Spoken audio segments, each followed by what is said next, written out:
hoje, de número 11, 2023, sessão ordinária do dia de hoje, 12/4/2023. Minha apreciação, a ata número 10 de 2023, sessão ordinária de 29/3/2023. Alguma objeção? Sem objeção, excelência. De acordo, presidente. Ata aprovada.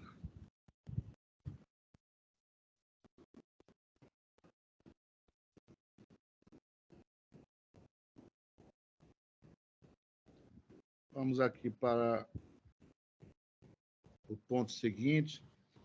Processos que serão retirados de pauta ou de mesa da presente sessão. Eu acho que não tem, né? Excelência, Não tem tem nenhum. só um processo Tem só um? retirado de mesa da relatoria do desembargador Evaldo. Mas não me foi comunicado. Isso é bom comunicar, né, secretária, doutora Ismênia? Certo. Eu A posso... senhora me comunica com antecedência, porque aqui no meu roteiro, a gente aprova a primeira ata e depois a gente, para poder dispensar logo os advogados, porque eles têm muita coisa para fazer, a gente reconhece, a gente vê se tem algum processo retirado de mesa ou de pauta. Então, de mesa tem algum? Tem sim. Tem um de Então, mesa. vamos ver qual é o número da pauta. Da pauta é o 5.78 da relatoria do desembargador Evaldo. É uma apelação.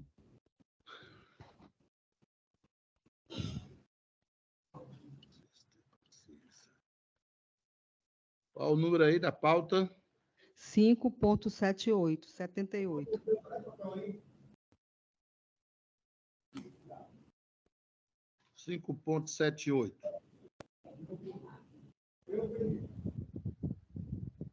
É uma apelação cível.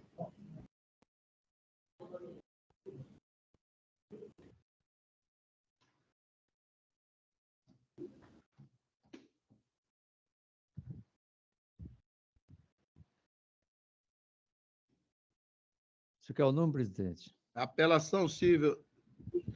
É uma apelação cível número 02-175-50-2022. É de Granja, consta retirada de mesa e não de pauta. Apelante Josué de Oliveira Santos, apelado município de Granja. Relatoria, desembargador Luiz Evaldo Gonçalves Leite. Retirado de pauta, existe algum retirado de pauta? Não, excelência. Não Pois existe. da próxima vez, doutora Ismênia, por favor, no segundo ponto, quando a gente, para poder liberar os advogados, quando se tocar no ponto de retirada de mesa ou de pauta, já se deixa para evitar a pessoa ir lá na relação completa, porque são muitos processos, são mais de 100 processos, para não perder tempo.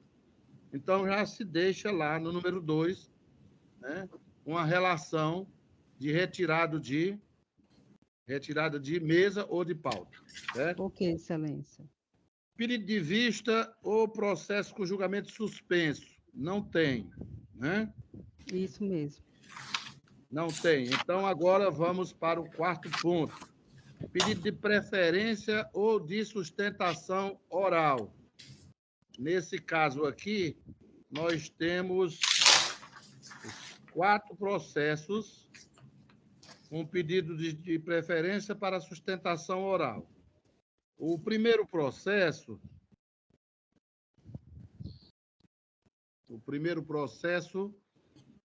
é com pedido de sustentação.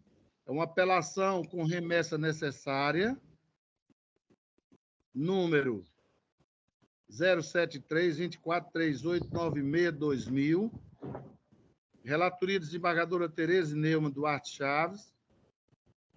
O número da pauta é o 5.83, remetente ao juiz de direito da 2ª Vara de Execuções Fiscais, apelante, município de Fortaleza, apelada Caixa de Assistência CAMED, Banco do Nordeste.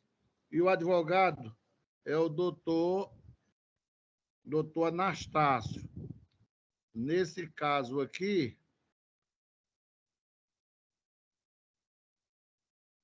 doutor Anastácio, eu passo a palavra, então, para a desembargadora Tereza Neumann. Obrigada, Excelência. Como haverá sustentação, eu só indago a Vossa Excelência se haverá... O som, se houve desembargadora, pedido... está um pouco baixo. Só um instante. Pronto, agora melhorou? Pronto, melhorou, desembargadora. Só indagar a Vossa Excelência se a parte que requeriu a sustentação gostaria da leitura do relatório. Antes Doutor suas Anastácio, razões. dispensa a leitura do relatório? Excelência, eu preferia que fosse feita a leitura. Pois não. Em nome da desembargadora Tereza, Pois fique à não, vontade. então, pois não, passarei então para leitura do relatório do processo 073-2438-96-2000.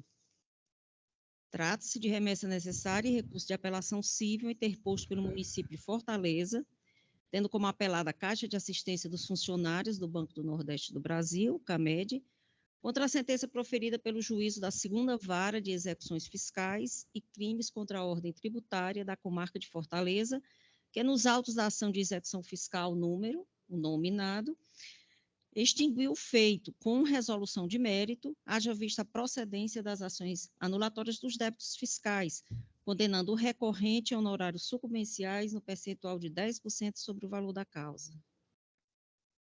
Inconformado, o município de Fortaleza interpôs o presente recurso, alegando em suma que a resolução e extinção na presente ação de execução fiscal fora resultado automático da resolução e extinção da ação anulatória número 0060-562-57-2005, 806-1000 ao contrário, de maneira que não se mostra adequada a sua condenação a honorários advocatícios.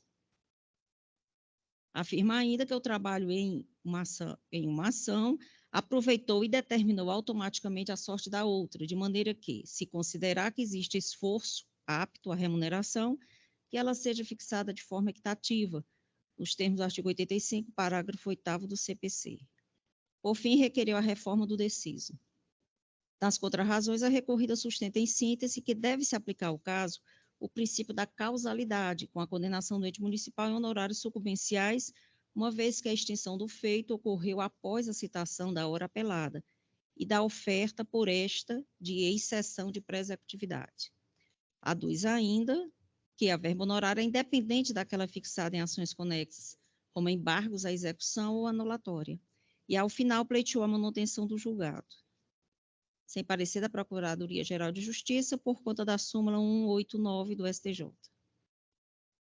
Em 20 de 5 de 2021, a 2ª Câmara de Direito Público desta Corte, por unanimidade, conheceu da remessa necessária e do apelo para provê-los, reformando parte da sentença no que se refere à condenação do município de Fortaleza em honorários sucumbenciais, para fixá-los em R$10.000. Em seguida, a apelada opôs embargos de declaração, os quais foram rejeitados por unanimidade em 15 de setembro de 2021, conforme se verifica no acórdão da 2ª Câmara de Direito Público, as folhas 410 e 414. O município de Fortaleza interpôs recurso especial, alegando em suma que descabe a condenação da Fazenda Pública e honorários advocatícios, por extinção da execução fiscal, em virtude de sentença proferida em ação anulatória substitutiva de embargos à execução fiscal. Recurso extraordinário interposto pela CAMED, outro recurso interposto, o recurso especial também pela apelada, em que a vice-presidência do Tribunal de Justiça do Estado de Ceará determinou seu sobrestamento até o julgamento definitivo dos recursos especiais 18.50.512 de São Paulo e 18.77.883 também de São Paulo, tema 10.76, conforme folhas 637 e 639. Contra-razões ao recurso especial da apelante também foram apresentadas, as folhas 620 e 626.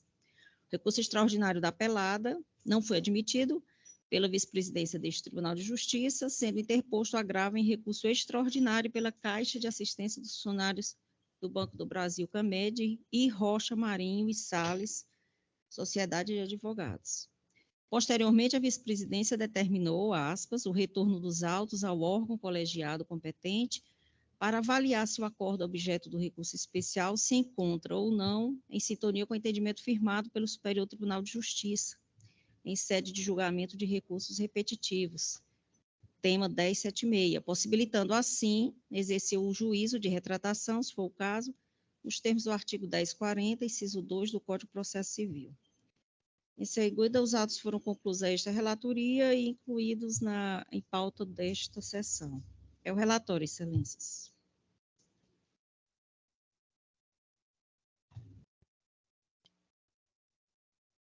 Vem aqui, ó, quando bota aqui no... Pois não, desembargadora, nesse caso, agradeço a desembargadora Tereza Neumann pela leitura do relatório. Doutor Anastácio Marinho, Vossa Excelência dispõe do tempo regimental para fazer sua sustentação oral. Obrigado, Excelência. Boa tarde, desembargadora Tereza Neumann, digna relatora desse processo, e são dois, na verdade, né? Tem um outro processo na mesma situação.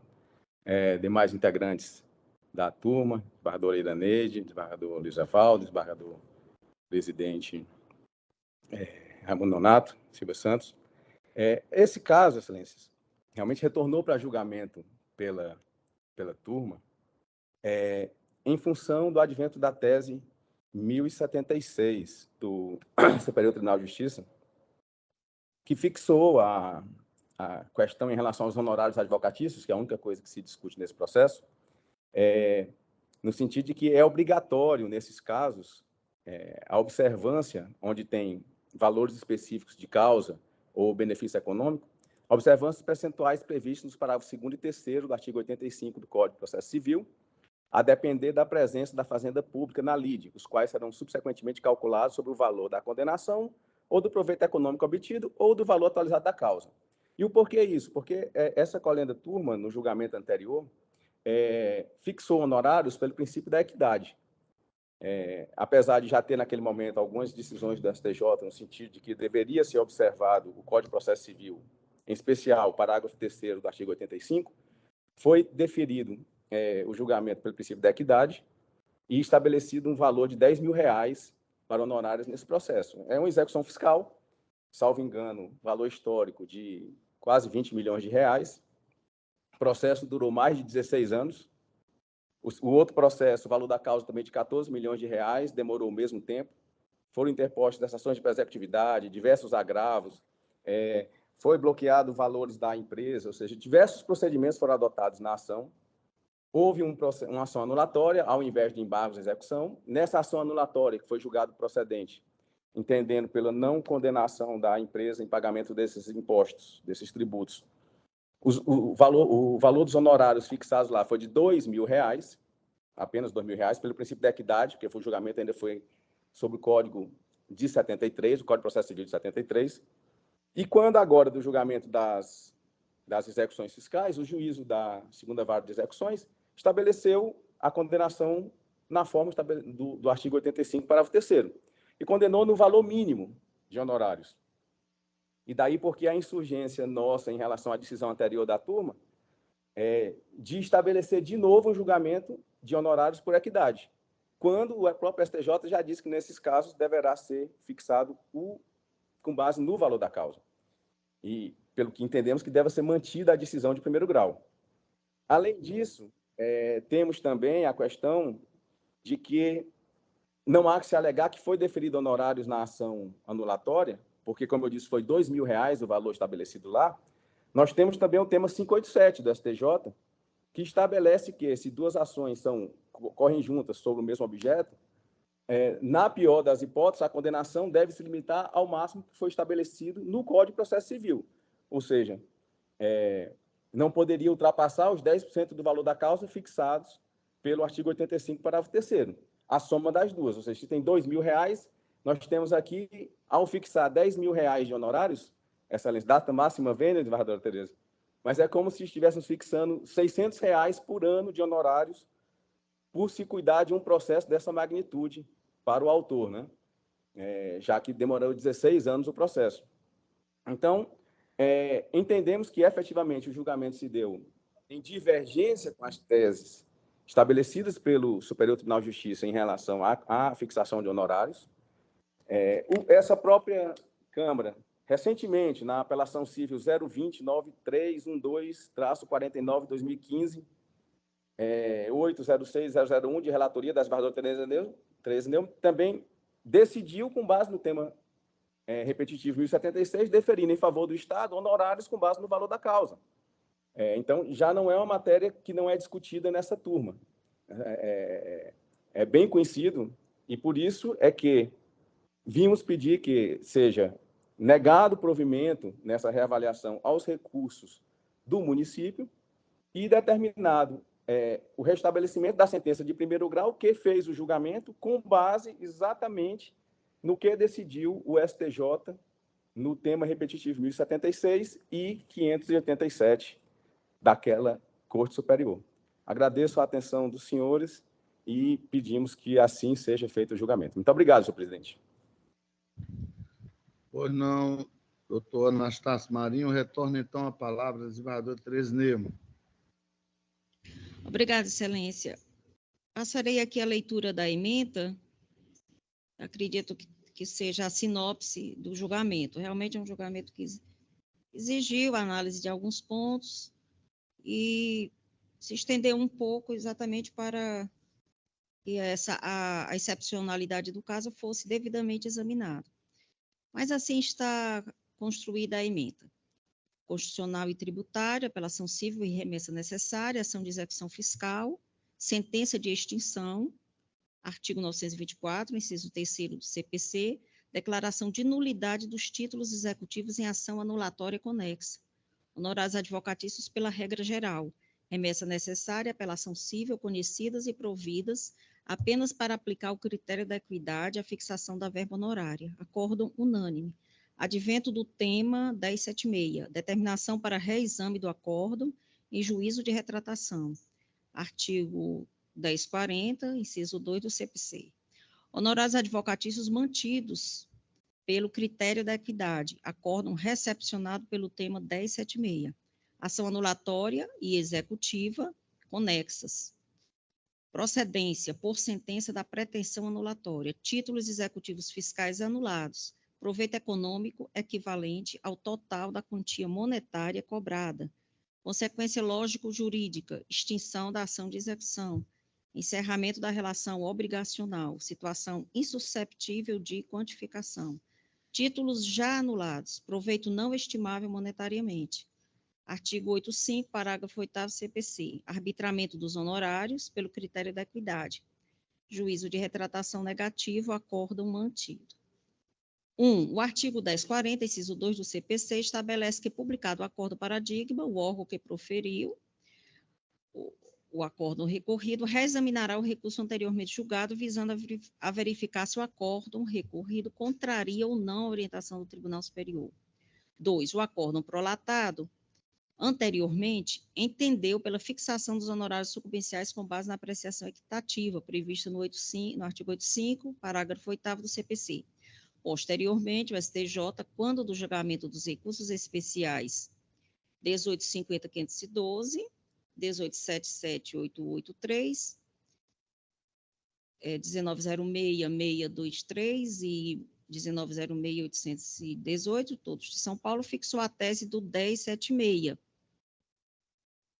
e que aqui transcrevo toda a tese, mas como é de conhecimento de todos, acredito que não há necessidade de que ela seja totalmente relatada aqui, mas ela está transcrita na íntegra. 3. Ação de anulação de títulos executivos fiscais, julgada procedente com declaração de nulidade dos títulos cobrados em ação de execução conexa. Por decorrência, foi prolatada por sentença com resolução do mérito a extinção da presente ação executiva.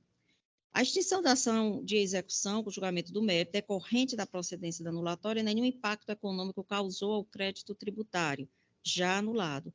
Por conseguinte, não há proveito econômico auferível que surja da sentença extintiva da execução, a se enquadrar nos ditames do tema 1076, que dispõe, neste caso, pela aplicação dos critérios do parágrafo 2º, mediante apreciação equitativa do juiz, conforme autorizado pelo parágrafo 8º do artigo 85 do CPC. Honorários advocatícios fixados no acórdão pelo critério da equidade, com base no mencionado dispositivo legal, a falta de proveito econômico mensurável, em consonância com a tese fixada no tema 1076 do Superior Tribunal de Justiça.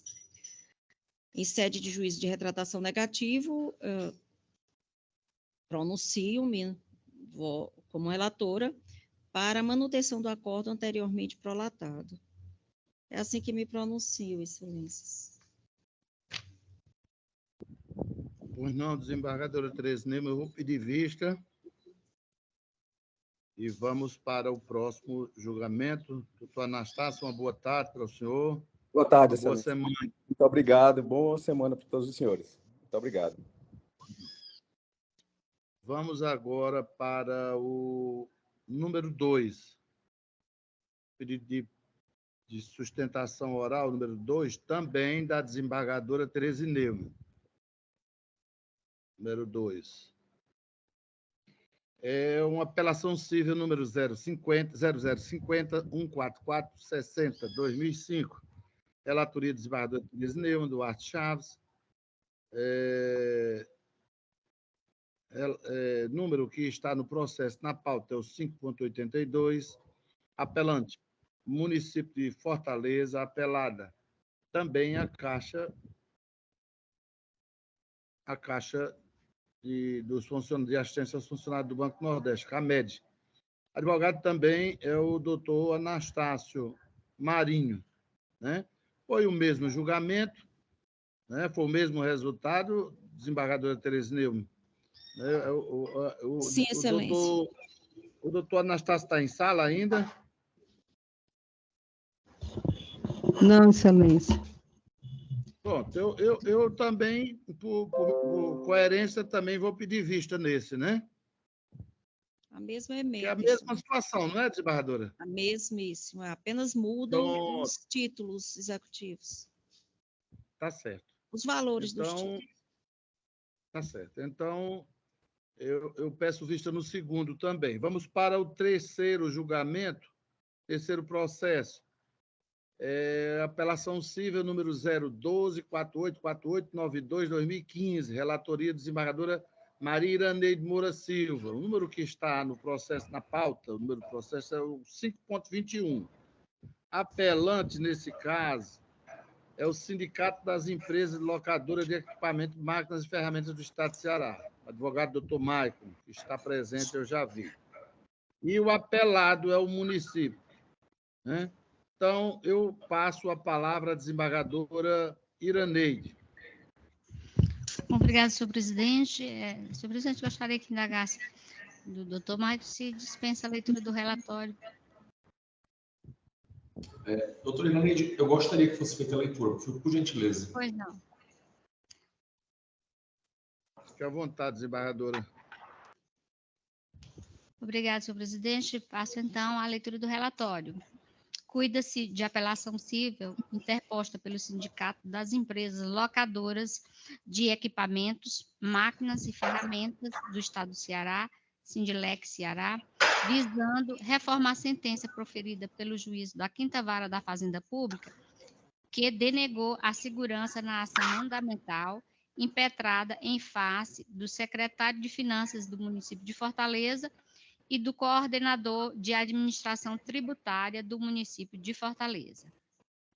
Nas razões recursais, acostado às folhas 621 a 639, aduz o sindicato que representa empresas atuantes no ramo de locação de bens móveis, não praticando o fato gerador do ISS-QN. Por conta disso, inexiste obrigação ao recolhimento de citado tributo, como também a obrigação acessória de emissão de nota fiscal, pois, para comprovar suas operações, emitem faturas, boletos, notas de débitos, recibos ou qualquer outro documento comprobatório da prática de suas operações. A despeito disso, afirma que em setembro de 2014, o município de Fortaleza vem exigindo de seus filiados a emissão de nota fiscal de serviços eletrônicos, a NFS, disto é, né? Traço E.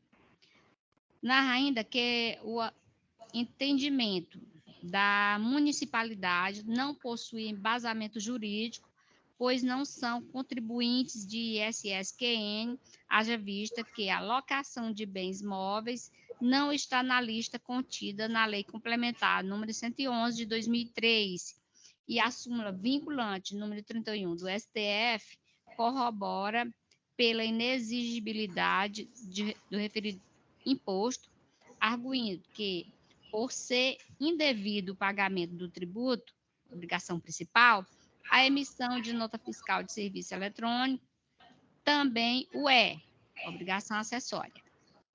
Requer, assim, o conhecimento e provimento do presente recurso, reformando-se a sentença, a fim de conceder a segurança no sentido de declarar o direito das representantes do sindicato de não estarem obrigadas a emitir nota fiscal de serviço eletrônico na locação pura de bens móveis, posto não serem contribuintes do ISS-QN.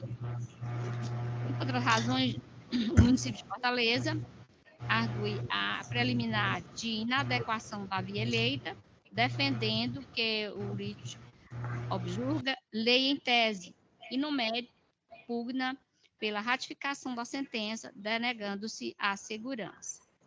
Parecer da douta Procuradoria de Justiça, acostada sobre 679 a 693, manifestando-se pelo desprovimento do apelo, ratificando-se a sentença. É o relato no essencial, excelência. Pois não, desembargadora Adelineide, eu passo então a palavra ao doutor Maicon para fazer a sua sustentação com prazo regimental. Fique à vontade, doutor Maicon. Senhor presidente, senhores desembargadores, desembargadoras, componentes da turma, representante do Ministério Público, Defensoria Pública, boa tarde. O presente caso, inclusive, tem algumas decisões desse mesmo tribunal que eu queria até comentar no meu tempo regimental.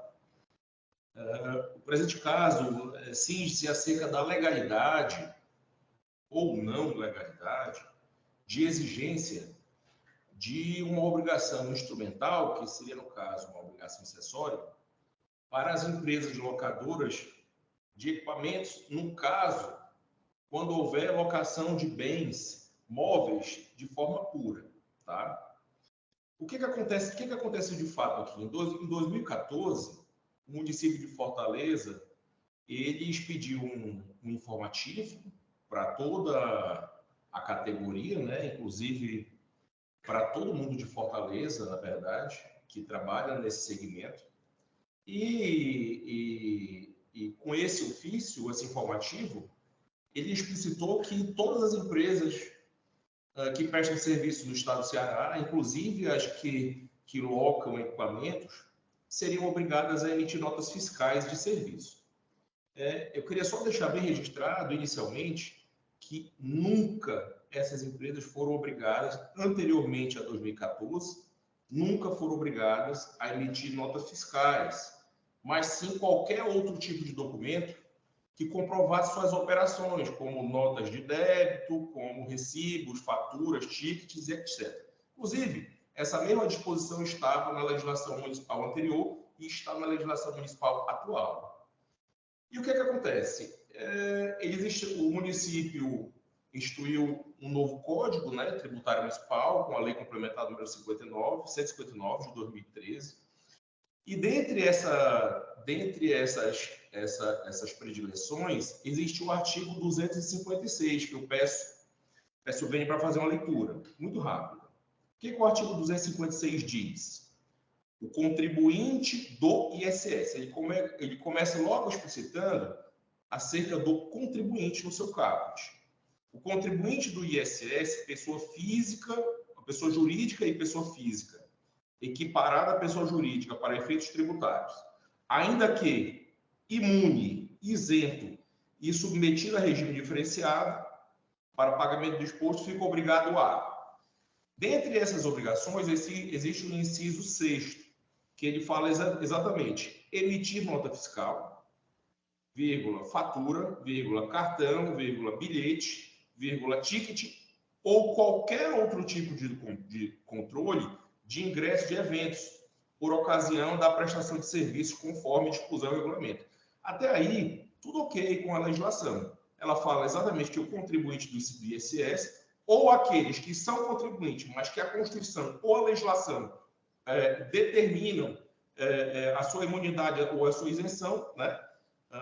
Ou com relação também a esses contribuintes, devam emitir as notas fiscais ou qualquer outro tipo de documento que comprove suas operações. O problema ficou no parágrafo 2º, quando ele expressa da seguinte forma: a obrigação prevista no inciso 6º é extensiva a toda pessoa jurídica e pessoa física, esta equiparada, prestadora de serviço e locadoras de bens e equipamentos em geral. Então, por conta desse dispositivo, atingiu diretamente as empresas que locam equipamentos, locam bens de forma pura, né? Ou seja, que trabalham só com a locação, que nós sabemos que não é uma prestação de serviço. Então, entende o sindicato que esta obrigação, que, frise, nunca foi obrigada anteriormente a essa legislação, esta nova instrumentalidade que atinge as pessoas jurídicas filiadas ao sindicato, ela na nossa concepção, ela é ilegal. Aí vamos aos pontos. Por quê? Primeiro, aqui não se trata de uma locação com operadores. Então, são locações puras, tá? São locações de bens móveis na sua asepsia pura, ou seja, locação que caracteriza uma obrigação de dar e não de fazer. Essa alocação de bens móveis, nem sequer na Lei Complementar 116 de 2013, que trata uma lista taxativa de serviços, ela consta. Inclusive, existe uma súmula vinculante do próprio Supremo dizendo que é inconstitucional a cobrança de ISS sobre essa determinada rúbrica, né?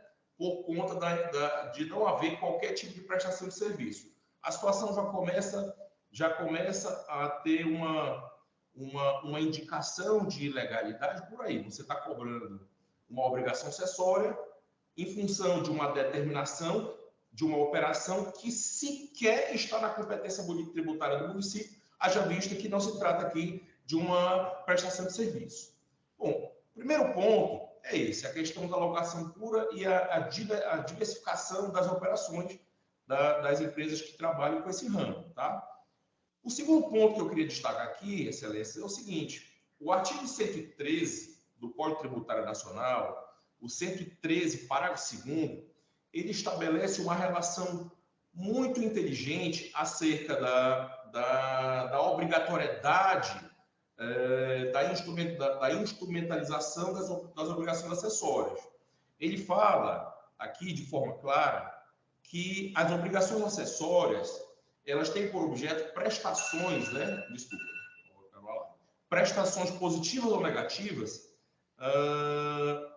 que tem que ter como bojo o interesse de arrecadação ou de fiscalização de tributos. Então, assim, o próprio Código Tributário diz muito claramente, a obrigação acessória, ela nasce, tá? E ao seu nascedor, ela tem que ter como finalidade a fiscalização e ela não é um ou a fiscalização ou a arrecadação tributária. Ocorre que na alocação de pura de bens móveis, sequer a arrecadação tributária tem. Tá? Então, se você não tem a figura do arrecadar e não tem também a figura do fiscalizar, porque não existe competência tributária municipal na fiscalização de uma operação que não é prestação de serviços, entende aqui esse causídico e também o sindicato que esta nota fiscal de prestação de serviço seria ilegal para todo o segmento, nesse tipo específico de operação. Tá? Eu não quero dizer aqui, aí uma situação muito, muito interessante, eu não quero aqui dizer que a obrigação acessória ela só vai existir se existir a obrigação principal. Não. Não é isso que a gente quer dizer aqui. A gente quer dizer o seguinte, que apesar de existir uma certa autonomia entre essas obrigações, ela deve ter uma interligação. Apesar de existir uma autonomia, ela tem que ter algum objetivo de existir.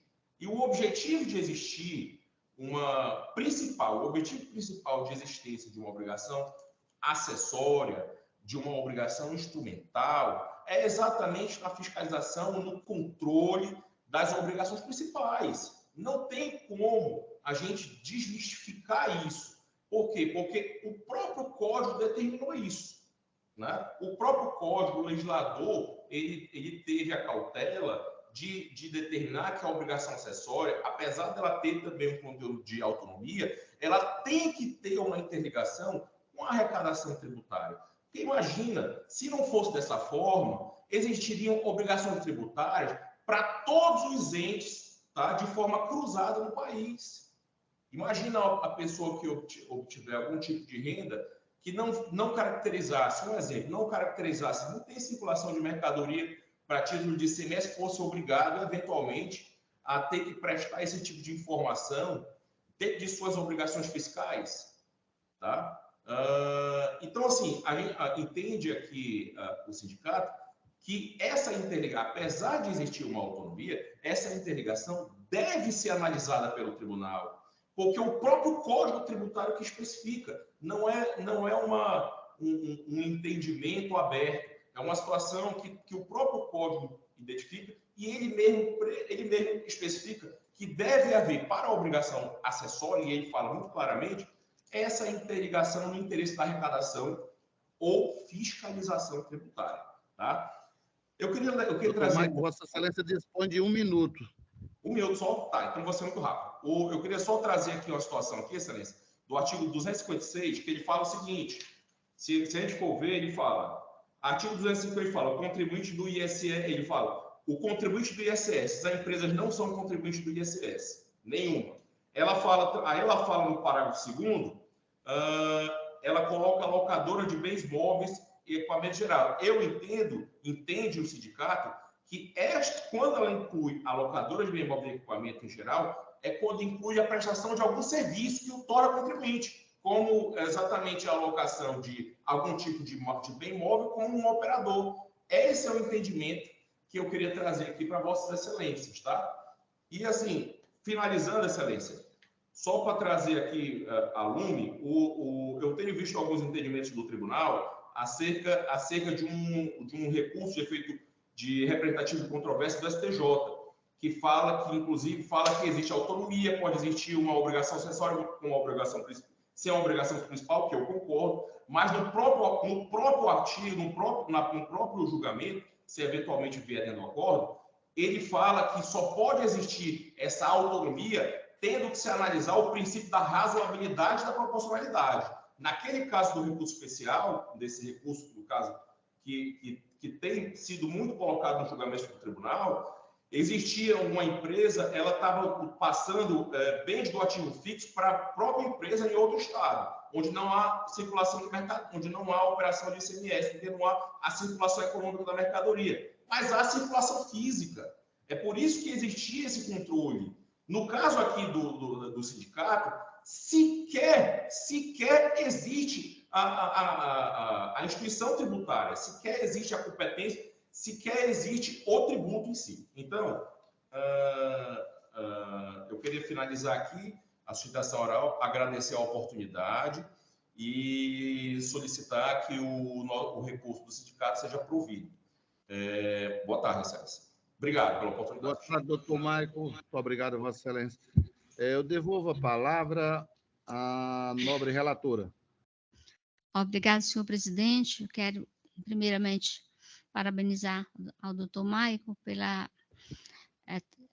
sua sustentação, que tão bem explanou a sua tese. Obrigado. E eu vou me ater aqui à leitura da ementa, que eu creio esclarecer o meu posicionamento, que está de forma, obviamente, mais resumida, mas aqui esclarecendo que, tão logo seja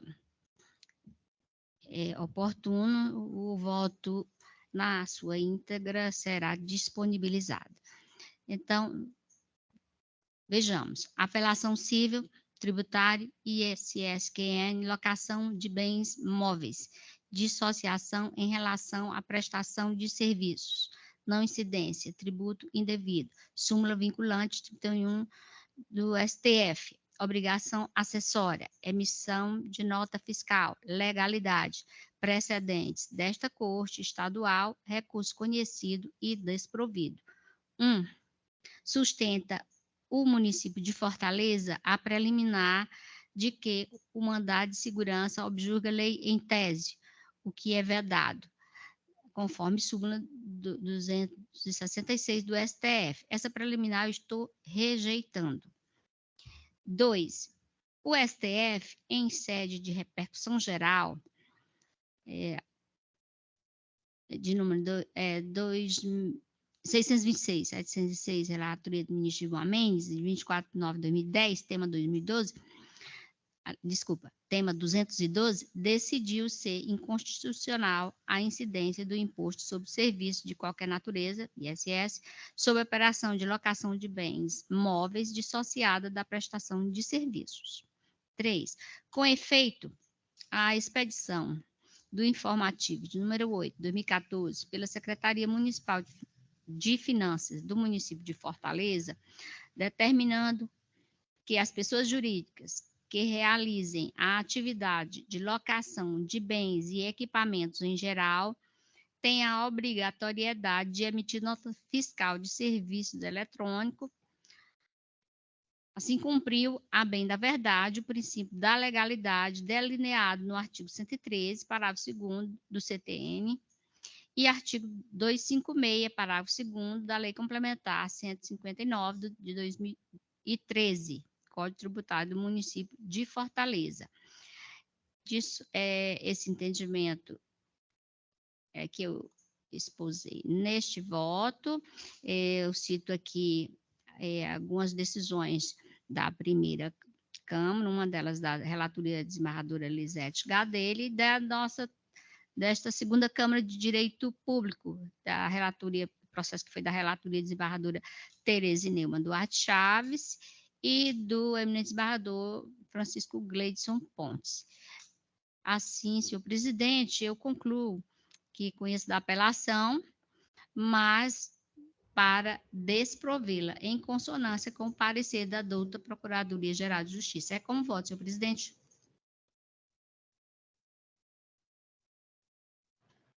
Pois não, desembargadora Iraneide, eu também não vejo como deixar de acompanhar. Acho que Vossa Excelência não vota nesse processo, senhor presidente. Perdão. Só um momentinho. Nesse processo, volta a desembargadora Tereza Neumann. E desembargador Evaldo. E o desembargador Evaldo. Ok. Então, desembargadora Tereza Neumann. Excelência, eu já havia acompanhado a eminente relatora e confirmo, e gostaria também só de realçar a excelente exposição do nobre advogado. Mas mesmo assim, se sobrepõe ao voto proferido. Obrigado, excelência. Pois não. Agora eu colho o voto do desembargador Evaldo. Presidente, eu também confirmo o meu voto provisório, acompanhando a douta relatora. Nesse caso, eu vou proclamar o resultado. Né? Nesse caso, a apelação cível do Sindicato das Empresas Locadoras de Equipamento, em face do apelado do município de Fortaleza, ela foi julgada por esta Câmara e, por unanimidade de votos, foi conhecida e não provida. Preliminar suscitada, rejeitada. Vamos para... Muito obrigado, doutor, pela sua participação. Uma boa tarde e uma boa semana para Vossa Excelência. Obrigado. Vamos para o quarto e último. Uma apelação com remessa necessária 011-93-20 438/2019. Relator, desembargador Luiz Evaldo Gonçalves Leite. E, neste caso, o processo está na pauta número 5.72. Remetente, juiz de direito da 7ª Vara da Fazenda Pública, apelante Estado de Ceará, e o apelado Roberto Laércio Santiago. A advogada que vai fazer a sustentação, a doutora Andréia Santiago. Ela está pelo apelado Roberto Laércio. Eu procuro saber se a doutora Andréia está na sala virtual. A doutora Andréia, boa tarde. Sim. Seja bem-vinda. Boa tarde, excelência. Eu vou passar, então, a palavra à desembargadora relatora. Ok. Desembargador relator. Desembargador Evaldo, né? Pois não, presidente. Gostaria de saber, através de Vossa Excelência, se a parte dispensa o relatório. Eu gostaria que fosse feita a leitura, excelência. Pois Pode não. ser o relatório resumido. É rapidinho, porque são só 2 pontos, né?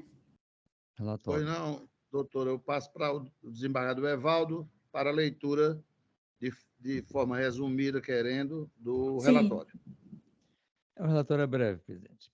Sim. Tratam os autos de reexame necessário e recurso de apelação, este interposto pelo Estado do Ceará em face da sentença de folhas 153/154, proferido pelo juízo da 7ª Vara da Fazenda Pública da Comarca de Fortaleza, concedeu a segurança na ação mandamental impetrada por Roberto Laércio Santiago contra ato do Superintendente do Sistema Estadual de Atendimento Socioeducativo do Estado do Ceará, SEAS, aspas, para autorizar o impetrante a realizar o curso de formação em relação ao processo seletivo realizado pelo impetrado que é objeto desta ação, fecha aspas. As razões de folhas 161 a 168, o Estado do Ceará alega, em síntese, que a sentença afronta o artigo 37, inciso 16. 16, obrigado, da Carta Magna de 88, a medida que permite ao impetrante acumular cargos públicos em situação diversa das exceções previstas constitucionalmente. Defende que, mesmo em gozo de licença para trato de interesse particular, não há possibilidade de o servidor assumir outro cargo público, sob pena de incorrer em acumulação ilícita, entendimento este consolidado pela súmula número 246 do TCU, bem como pela jurisprudência do Supremo Tribunal Federal. Ao final, requer o provimento do recurso com a reforma da sentença, a fim de que seja denegada a segurança, sem contrarrazões, conforme certidão do decurso de prazo de folha 180. Em parecer lançado às folhas 187 a 192, a Procuradoria-Geral de Justiça opinou pela reforma integral da sentença. É o relatório, presidente. Pois não, desembargador Evaldo, muito obrigado. Doutora Andréia Santiago, Vossa Excelência dispõe aí do tempo regimental para fazer a sua sustentação oral. Obrigada, excelência. Excelentíssimos julgadores da 2ª Câmara de Direito Público do Estado do Ceará. Boa tarde. Inicialmente, trago um cumprimento especial aos desembargadores dessa sessão, na pessoa do presidente desembargador Raimundo Nonato Silva Santos. Também faço cumprimento especial ao membro do parquê e aos demais servidores presentes nessa sessão.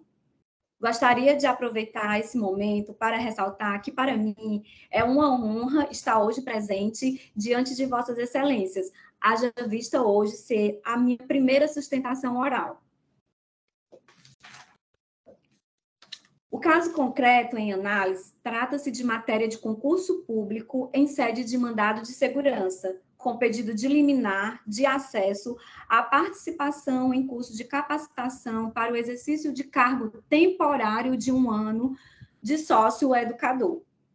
O impetrante comprovou nos autos ter sido aprovado em todas as etapas do certame, mas a administração pública, com fundamento no artigo 6º da Lei Complementar 169 de 2016, que aduz, em resumo, ser proibida a admissão, nos termos da mesma lei, servidores da administração direta e indireta.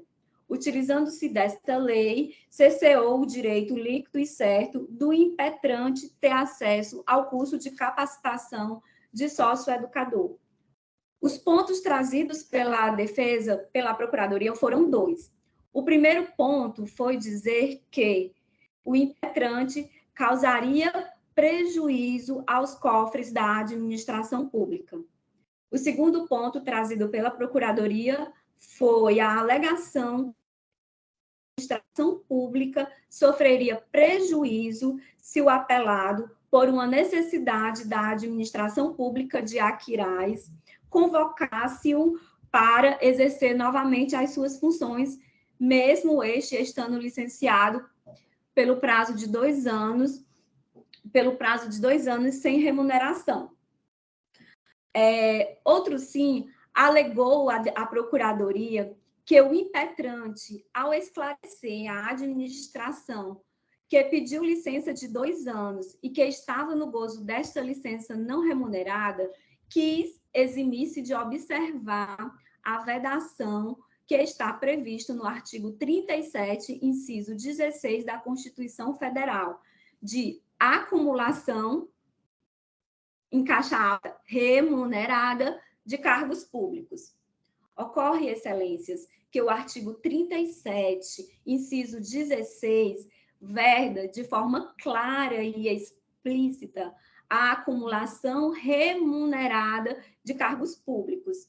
Fato esse que não se subsume ao caso concreto, pois no caso concreto não haveria em nenhum momento a acumulação de remuneração.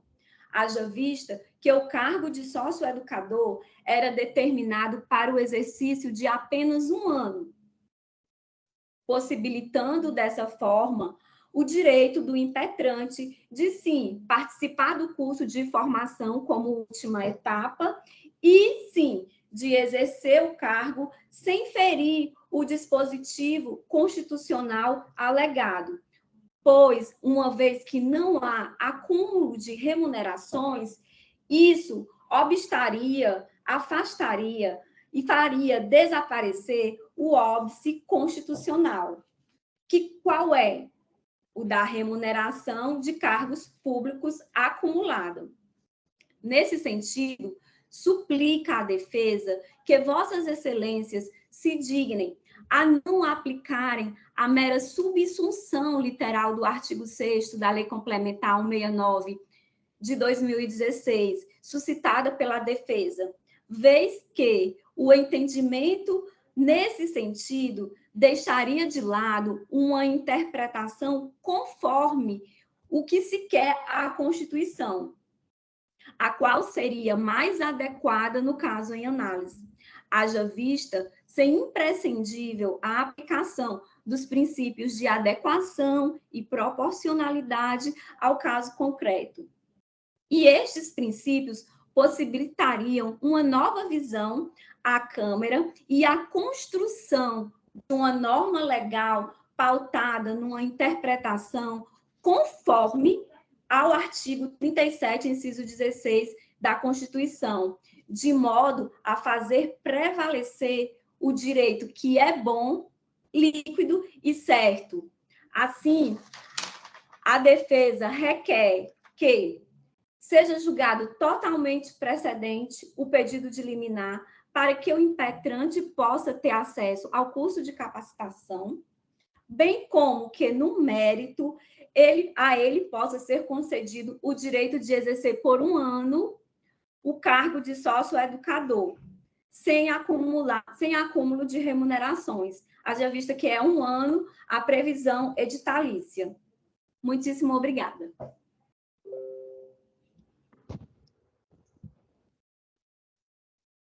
Obrigado, doutora Andréa. Muito nervosa. Não precisa. Mas queria estar perto aí de vocês, excelências, porque, como é a primeira, né, seria uma honra imensa. Não, mas Vossa Excelência sabe muito bem. Parabéns. Eu vou devolver a palavra ao nobre relator, desembargador Evaldo. Eu também parabenizo a doutora Andréa pela sua sustentação e quero dizer que os pontos por ela abordados estão aqui por mim apreciados.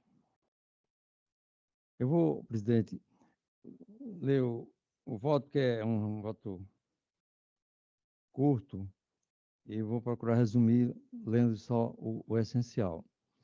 Presentes os pressupostos intrínsecos e extrínsecos de admissibilidade com êxito do recurso.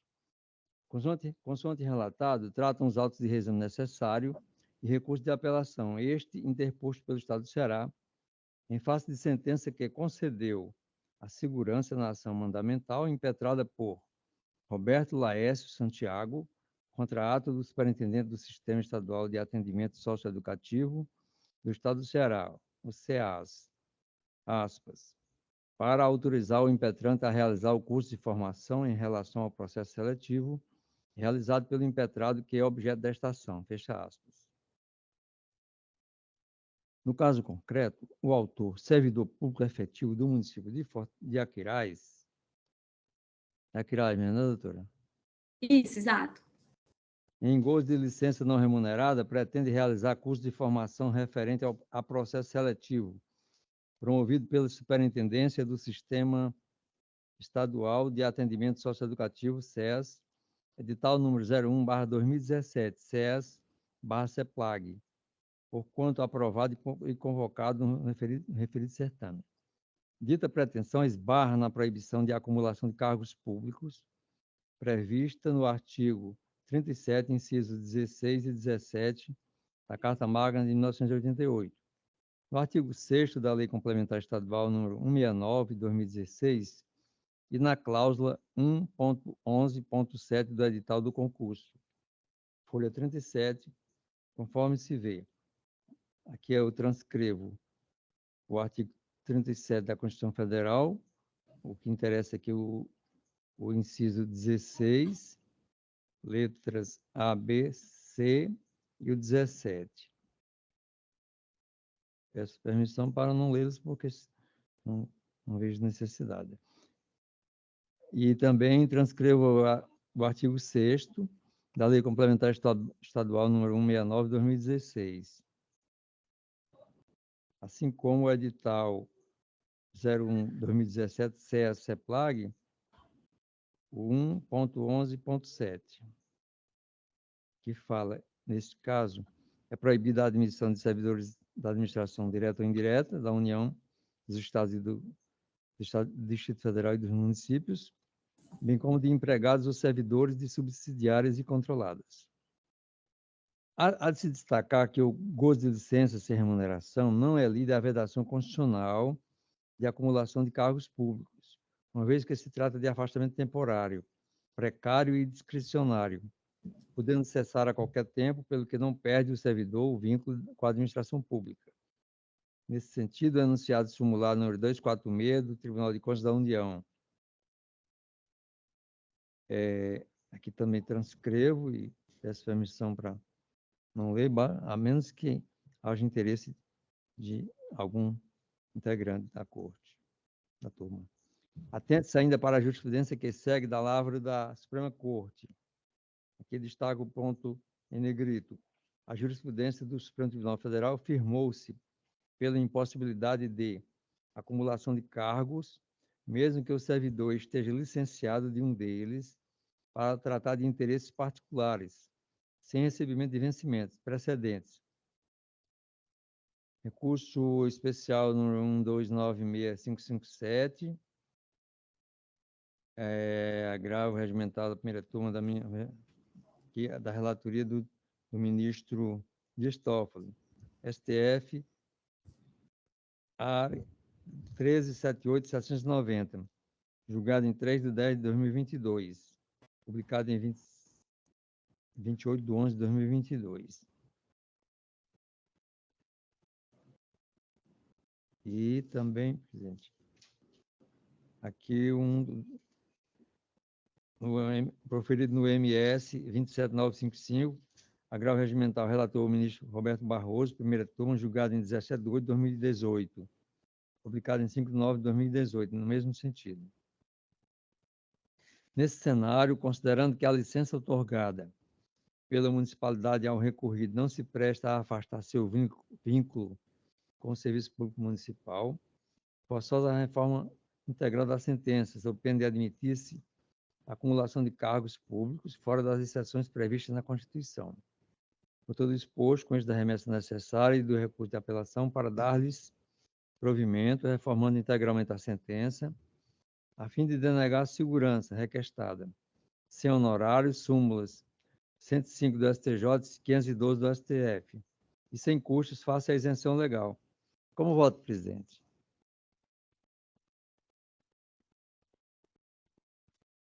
Pois não, desembargador Evaldo, ouvi aqui atentamente tanto a sustentação oral como o voto de Vossa Excelência. Eu já havia feito a votação de forma provisória, mas eu pedindo venha ao desembargador relator, eu vou pedir vista para uma melhor análise da matéria. Vamos para... Bom dia, boa tarde, doutora Andréia. Muitíssimo obrigada, Boa semana para Vossa Excelência. Excelência. Foi uma honra. Obrigada.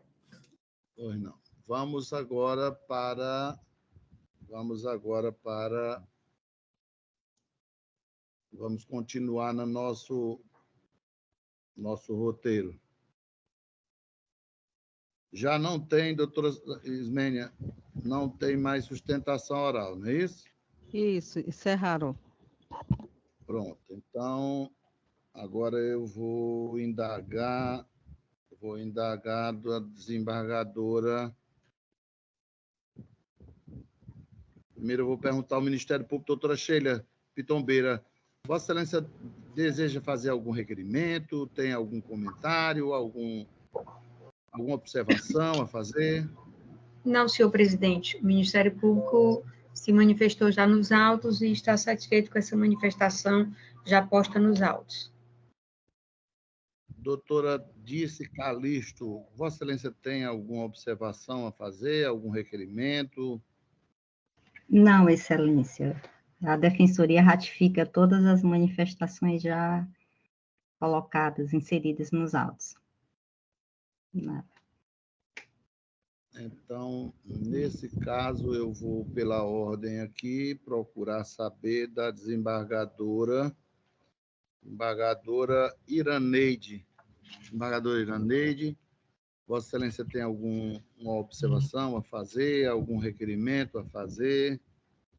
O senhor presidente, quero somente ratificar todos os votos que proferi, tanto na condição de relatora como vogal. Somente também fazendo a observação em um processo da relatoria desembargadora Tereza Neumann, que proferi voto contrário por se tratar da matéria ICMS de FAO.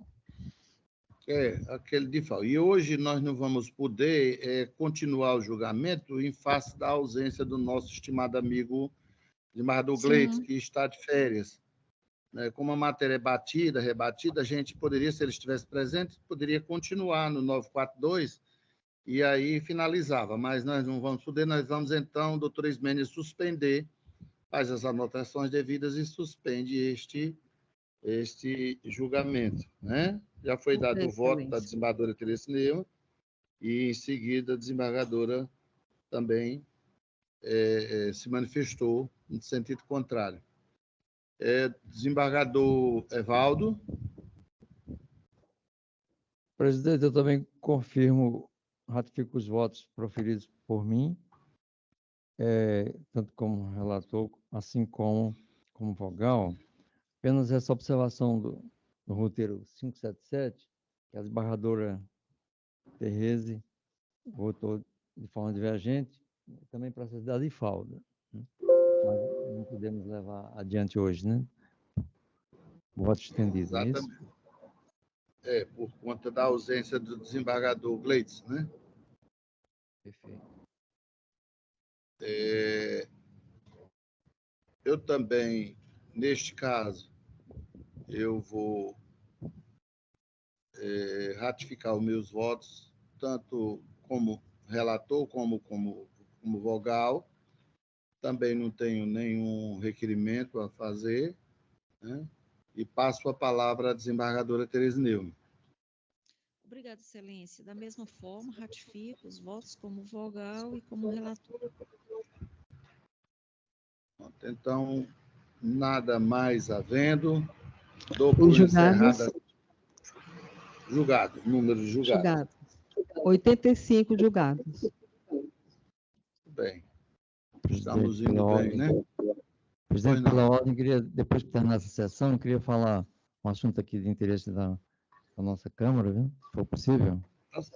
É possível, sim. É possível. Vamos pedir à desembargadora Tereza Neumann, à desembargadora Iraneide, para permanecerem na sessão, na sala. É isso? Sim, senhor presidente. À disposição. Então, eu vou dar por encerrada a sessão e convido os desembargadores a permanecerem na sessão para uma breve, digamos assim, uma sessão administrativa, né? Uma boa tarde a todos e Boa tarde. uma boa semana para todos. Boa semana para todos.